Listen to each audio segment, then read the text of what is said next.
નમસ્કાર મિત્રો, હું છું તમારો ધનજી પાટીદાર। આજે ટ્રાન્સપરન્સી ઇન્ટરનેશનલનો એક રિપોર્ટ આવ્યો, એની અંદર એવું જણાવવામાં આવ્યું કે ભારતમાં ભ્રષ્ટાચાર વધ્યો, 85માં ક્રમેથી ગગડી અને 93માં ક્રમે ભારત પહોંચ્યું। અને આ રિપોર્ટનો આ ટ્રાન્સપરન્સી ઇન્ટરનેશનલનો જે રિપોર્ટ હતો એને છાપામાં એવું છાપવામાં આવ્યું છે કે ભારત સરકારે આ રિપોર્ટને ફગાવી દીધો કે ભાઈ ભ્રષ્ટાચારની અંદર ભારતમાં આ બધો આ તમારો રિપોર્ટ ખોટો છે, આવું કોઈ ભારતમાં ભ્રષ્ટાચાર કે એવું કોઈ છે નહીં, અને એ રિપોર્ટને ફગાવી દીધો। પાછું લખવામાં આવ્યું ભારત સરકાર લખવામાં, ખૂબ સારી વાત છે। હવે મિત્રો મુદ્દાની વાત એ છે કે જે રિપોર્ટ આવ્યો અને એનો ભારતે ફગાવી દીધો। જો કોઈ સારું કામ અગર કર્યું હોય અથવા વિશ્વની અંદર ડંકો કોનો વાગે છે તો એ મોદીજીનો વાગે છે, તેઓ ભારતનો ડંકો નહીં બોલવાનો। મારી આ વાતની જ એનર્જી કે ડંકો વાગ્યો, વિશ્વમાં ડંકો કોનો વાગે છે તો મોદીજીનો, તેઓ ભારતને કશું લેવા દેવાનું। કોઈ સારું કામ કર્યું તો ભારતે કર્યું એવું નહીં, ભારત સરકારે કર્યું એવું નહીં તો મોદીએ કર્યું, મોદી સરકારે કર્યું, ફલાણું કર્યું, ઢીકણું કર્યું। મોદીજી તમે સમજી લો કે એવા કોઈ રિપોર્ટને માનતા જ નથી। IMFનો રિપોર્ટ આવ્યો હતો કે ભાઈ 205 લાખ કરોડ ભારતનું કર્જ પહોંચ્યું છે, GDPના 100% જેટલું કર્જ થઈ ગયું છે। તો ચેતવણી આપી પણ એ નકારી કાઢી કે ના ભાઈ એ બધું કશું ના આવે, તમે એ બધી વાર્તાઓ ના કરો યાર। પછી તમે પ્રેસ ફ્રીડમનો ઇન્ડેક્સ એ બહાર પડે દર વર્ષે, એમાં આપણે અફઘાનિસ્તાનથી પણ નીચે ચાલ્યા ગયા કે ભાઈ અહીંયા પ્રેસનું ફ્રીડમ, આઝાદી નથી પ્રેસ મીડિયાની, બોલવાની પણ આઝાદી, એ પણ પાછું અફઘાનિસ્તાનથી પણ તમે નીચે જતા રહ્યા। અફઘાનિસ્તાનમાં તાલિબાનની સરકાર, એથી પણ તમે નીચે।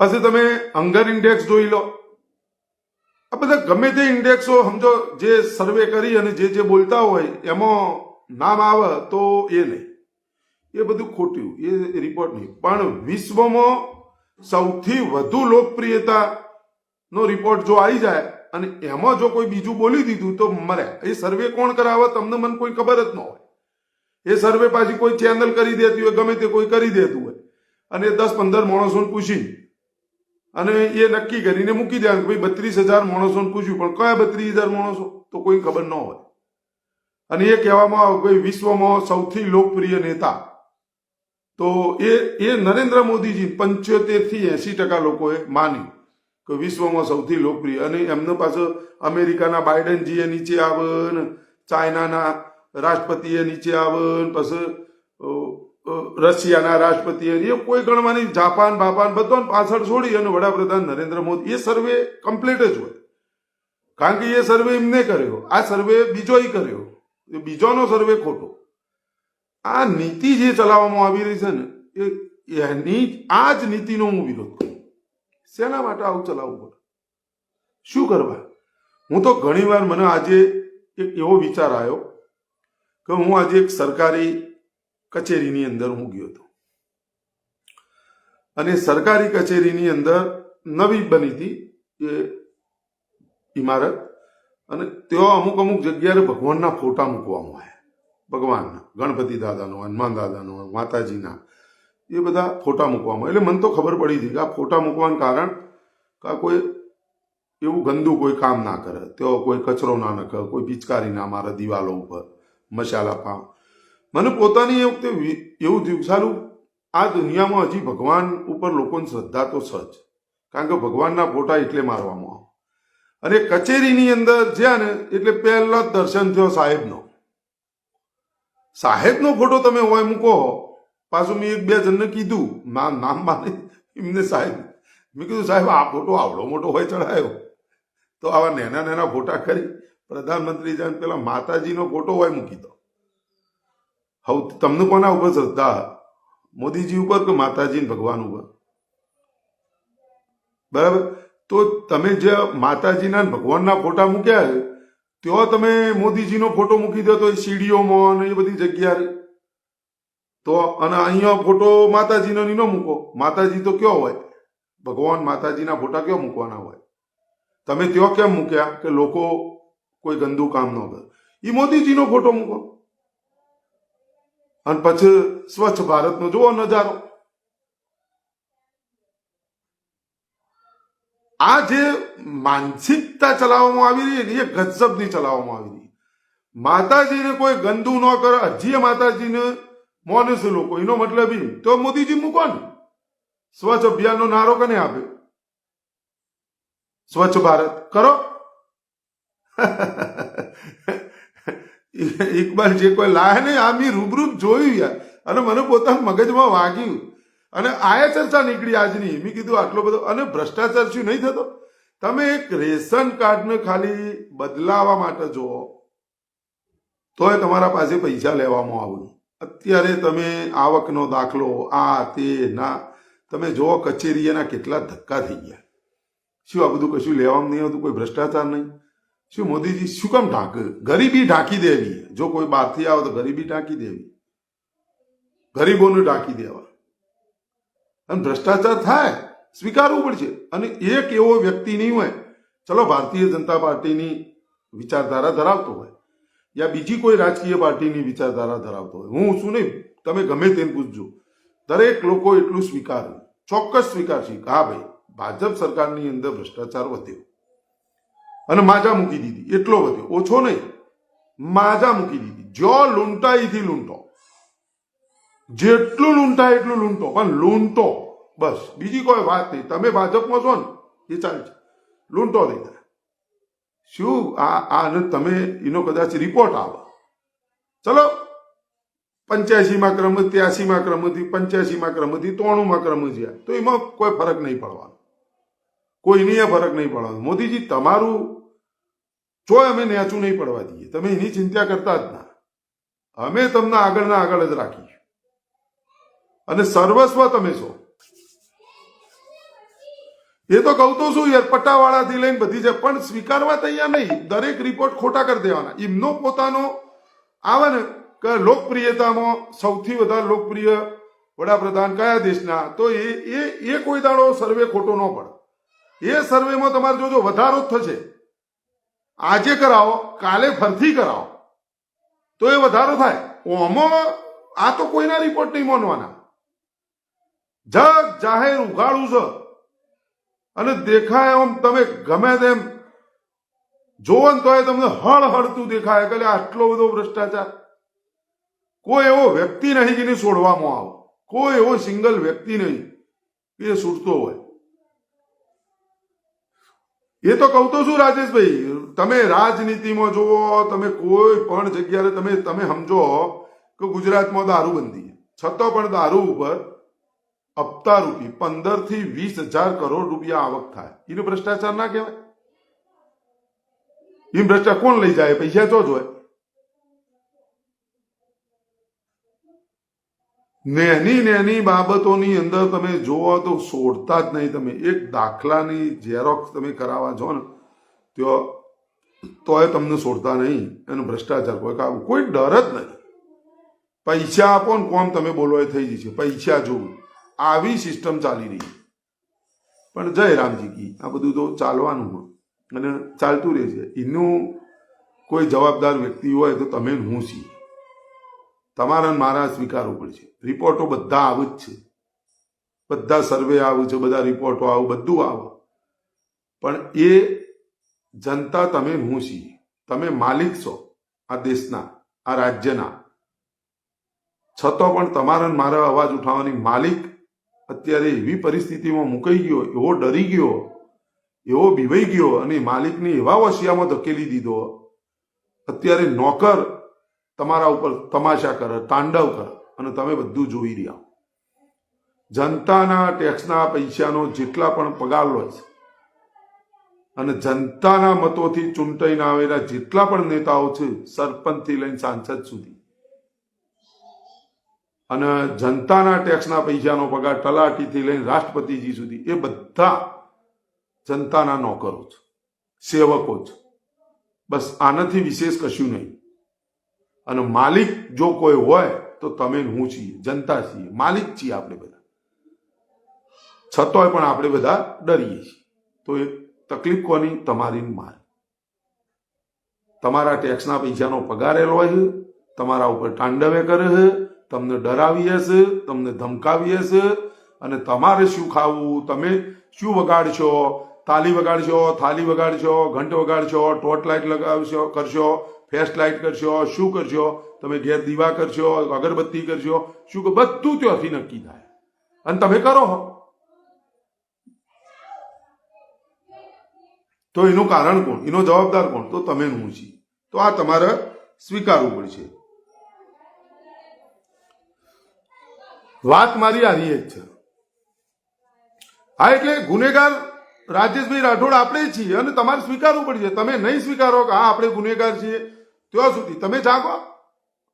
તમે શું કામ ડરો? તમે જાગો, તમારે બોલવાનો સમય હ. શું કામ તમે નહીં બોલતા? હા, ખેડૂતો માટે 8500 કરોડ રૂપિયાની 8500 કરોડ રૂપિયા કયો ગયા? ઓ ભાઈ, કિસાનોની જે ડુંગળીની વાત હતી અને નિકાસ બંધ કરી દીધી, ના કરી, એ બધો મેં જે.કે. પટેલ પાસે આજે અભ્યાસ કર્યો. હજી એને સંપૂર્ણ કિસાનો, એક તો પેલા ગુજરાતના કિસાનો સમજી જવાની જરૂર છે. જો અત્યારે સૌથી સારામાં સારી ખેતી કે વધારે કોઈ ખેતી થતી હોય તો કપાસ અને ડુંગળી છે. સૌથી વધારે ખેતી એ થાય છે. તો પછી એ કિસાનો કોઈ બહાર નીકળ્યા ગુજરાતની અંદર? આવડું મોટું આંદોલન થયું તો કિસાનો બહાર નહીં નીકળતા. ટૂંક જ સમયમાં MSP નું આંદોલન થવા જઈ રહ્યું. અને એ આંદોલનની અંદર કિસાનોએ બહાર તો આવવું પડશે. દેખો, તમે ક્યાં સુધી નહીં બોલો, તમે ક્યાં સુધી નહીં બોલો. અને તમે સમજી લો, ડુંગળીમાં ભાવ વધારો થાય તો મીડિયા દ્વારા, ગોદી મીડિયા દ્વારા, બીજો મીડિયા બધું ચલાવવામાં આવે છે. ડુંગળીએ રોવડાયા, રાતા પાણીએ ડુંગળીએ રોવડાયા. એટલે ડુંગળીએ શું રોવડાય? તંબુરો ડુંગળીએ રોવડાય. કેવી રીતના ડુંગળીએ રોવડાય? એના સમાચાર જે બનાવવામાં આવે છે ને, એ સમાચાર તમારે સમજવા પડશે. કિસાનો કોઈ દાડો નાની નાની બાબતો સમજી અને અવાજ નહીં ઉઠાવતા. બરોબર? એક સંગઠન તમારું હોવું જોઈએ. એક તો એક આ બાજુ ખેંચે ને એક આ બાજુ ખેંચે. પેલો કે મારે શું કામ જવું, પેલો કે મારે શું કામ જવું. હવે જેને મોટી ખેતી છે એ વાપા આપી દો. બરોબર? એટલે એને કોઈ પડી ના હોય. હવે જેને નાની નાની ખેતી છે બિચારો, એ બહાર જઈ શકતો નથી. એને ખળે એટલે નફો, કારણ કે એને ખર્ચો કર્યો હોય, એને બિચારાને જે ભાવ આવું પૈસાની જરૂર હોય, ખાય શું એટલે ફસાઈ દીધા તમને બધો. આજે હમણાં મારે એક છેલ્લો ટોપિક કહી અને પછી આપણે વાતને વિરામ કરીશું 3-4 મિનિટ. આજે મારા એક મિત્ર સાથે હમણાં વાત થઈ, એના પછી મેં લાઈવ ચાલુ કર્યું કે ધનજીભાઈ, અત્યારે એવી પરિસ્થિતિનું નિર્માણ થયું કે મોરબી જે સિરામિક ઉદ્યોગની અંદર અમારા ગામના 100-150 માણસો ત્યાં મજૂરી કરતા હતા. એ બધા 1 મહિનો ત્યાં કોમ બંધ થઈ ગયો, નાની ફેક્ટરીઓની બધી બંધ થઈ ગયું. હવે ત્યાંથી આજે જ અમારા ગામમાં 150 માણસો પરત આવ્યા. બરોબર?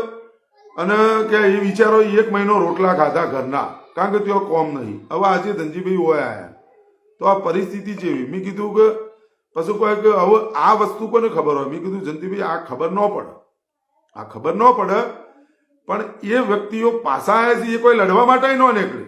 એ કોઈ લડવા અવાજ ઉઠાવવા થોડા નીકળવાના. એમને તો 200 રૂપિયા રોજ જોવું, 200, 300, 400, 500 રૂપિયા એમને રોજ જોવું. તો એ તારે જ એમનો પરિવાર ચાલે. એમના પાસે મજૂરી નથી, ત્યાં કામ નતું, એટલે એ રહ્યા લોકો પાછા આવ્યા. તો એ લોકો તો શું કરશે? એ તો અવાજ ઉઠાવવાના જ નહીં. અને એમની કોઈ ગણતરી નહીં આવવાની. એમની કોઈ ગણતરી નહીં આવે. એમને તો એવું જ દેખાય છે કે હા ભાઈ જબરજસ્ત ચાલી રહ્યું. તો સુરતની અંદર પણ તમે સમજો, ગીરા ઉદ્યોગની અંદર પણ ઘણા ગામડા જવા માંડ્યા. એવા પાછા 1-2 દિવસ પહેલા ફોન આવ્યો હતો કે થાક્યા છીએ, બિલકુલ કોઈ કામ હ નહીં, આમ નહીં, તેમ નહીં. પણ બિચારા ફસાઈ ગયા. હવે કર્યું છે તો મજૂરી તો કરવી જ પડશે અને કામ કરવું જ હોય. એમને કામ કરવું એટલે તો ત્યાં રહે. પણ હવે ત્યાં ફેક્ટરીઓ નાની ઉદ્યોગો હોય, એ બધા બંધ થઈ ગયા. પહોંચી ના આવડ્યું કે ભાઈ હવે થાક્યા બધા. આ રોટેશનો જે ફેરવો, અને મારી લડાઈ આ રીત જ છે. હું હંમેશ માટે એ જ લડું, કારણ કે મને ખબર છે મારી આવક. મારી જાવકે મને ખબર, મારે શું વ્યવહારો કરો, હું પરિવાર લઈને બેઠો. મારે તો કોઈ મારી પત્નીને છોડીને જતું જ ન રહેવાય. કોક જતું રહ્યું, મારે જતું રહેવાય? મારે તો રહેવું જ પડશે. અગ્નિની સાક્ષીએ જે લીધા વાયદો કર્યો અને બધાની સાક્ષીએ કીધું ભાઈ હું તમને નિભાવીશ ગમે તે પરી. છોકરાઓ, પરિવાર, સગો વાલો, ફલાણું ઢેકણું, વાર વ્યવહાર બધું કરવું પડે. મૂકીને જતા જ ન રહેવાય. અને એ આવક જાવક વ્યવહારો કરવા, આ કરવું તે કરવું, તો એ બધું બધા કરે. એવું નહીં કોઈ હું, પણ એ મને ખબર મારી કે ભાઈ મારે કેટલી આવક ને કેટલી જાવક, એટલે હું બોલું. અને હું બોલું છું, મને ખબર જ છે કે બોલવું જ પડશે, એટલે હું બોલું. બાકી મારે વાહવાહી કરવાના મને 300 રૂપિયા દાડી મળે, ગોબર ભક્તોને મળે, મને આપ્યું. મને તો 600 રૂપિયા આલે, કારણ કે મારી વાહવાહી કરવામાં કાબેલી હતી. હું વાહવાહી કરવા બેહું તો આ ગોબર ભક્તો કરતા હારી કરું, પણ મારે કરવું નહીં. શેના માટે? ખોટો હોય મારે ખોટો કહેવો, કારણ કે એને નકારી દેવામાં આવશે. કોના દ્વારા? ભારત સરકાર દ્વારા. અને વિશ્વમાં ડંકો કોનો વાગે? તો તમારે મોની લેવાનો, મોદીજી. ડંકો મોદીજીનો. અને નકારી દે છે ભારત સરકાર. સમજ્યા? અને એ પેલો પોઈન્ટ કીધો એ ખાલી ખાસ મગજમાં ઓર રાખજો કે નવી ઇમારત સરકારી કચેરી કોઈ પણ બને તો ધારીને જોજો કાલ કે ત્યાં ફોટા માતાજીના, ભગવાનના બધાના લગાયા છે, ત્યાં મોદીજીનો ફોટો નહીં લગાવો. અને મોદીજીનો ફોટો એ કચેરીના અંદર તમે જશો કહો તો એના સટ્ટી ઉપર કે ફલોણા ઉપર કે ઢીકણા ઉપર કે આ યોજના તે યોજના એના ઉપર હશે ફોટા. અને ત્યાં જે આપણો સિમ્બોલ છે સત્યમેવ જયતેનો, વાઘનો, સિંહનો કે જે સિમ્બોલ રહ્યો, એ સિમ્બોલ જે આપણો રહ્યો લોગો ભારત દેશનો, ભારત સરકારનો, એ લોગાથી પણ મોટા મોદીજીનો ફોટો હોય છે. અને અંદર પણ મોદીજીનો ફોટો હોય છે. પણ એ મોદીજીનો ફોટો ત્યાં નહીં મૂકે. જો એ મૂકે તો એ સર્વે થઈ જાય કે ભાઈ ભગવાનની જગ્યાએ મોદીજીનો ફોટો મૂકી દો સીડીઓમાં, તો ખબર પડી જાય કે સ્વચ્છ ભારત કઈ બાજુ ગઈ. આવી વાત સમજો. અને સૌથી અગત્યની વાત, બિલકુલ જાગો, બસ જાગૃત થઈ જાઓ. આપણે આપણા વોર્ડના સભ્યને, ગ્રામ પંચાયતના વોર્ડના સભ્યને બોલવાની હિંમત નહીં તમારામાં, મારામાં. આપણે ગ્રામ પંચાયતના સભ્યને ન બોલી શકીએ, શહેરમાં રહેતા હોય તો કોર્પોરેટરને ન બોલી શકીએ, આપણા વિસ્તારના એ પ્રમુખનો કોઈ દાડો અવાજ ન કરી શકીએ. એટલા તમે ડરી ગયા હો. બોલી બધું હકાય, પણ તમે ડરી ગયા, તમારામાં ડર ઘૂસી ગયો. બાકી બધું બોલાય, ગભરાયા વગર બોલાય. બસ જાગૃતતા એક અભિયાન. તમે જાગી ગયા, તમે સવાલ કર્યો એટલે એ કામ થઈ જશે.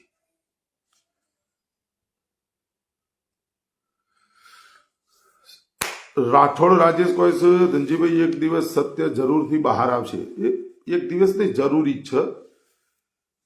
તમારે એકવાર દેશની 142 કરોડ જનતાએ,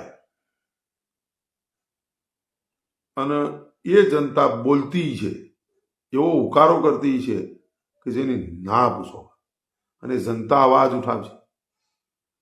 આપણા દેશની ભૂમિ ઉપર જન્મેલા વ્યક્તિઓએ, ક્રાંતિકારીઓએ અંગ્રેજોની ખદેડી દીધા. આઝાદીનું લડત લડવી પડી, એવી જ લડત તમારે એક દિવસ લડવી પડશે. આ વિડીયો સેવ કરી સ્ટોર કરીને મૂકી દેજો. આટલા જ શબ્દો. એક દિવસ એવો આવશે તમારે બધાને બોલવું પડશે, જરૂરથી બોલવું પડશે. આ લખી દેજો મારી વાત. ચલો મિત્રો, તમામને જય જય ગરવી ગુજરાત, ભારત માતા કી જય, વંદે માતરમ, જય જવાન, જય કિસાન, શહીદો અમર.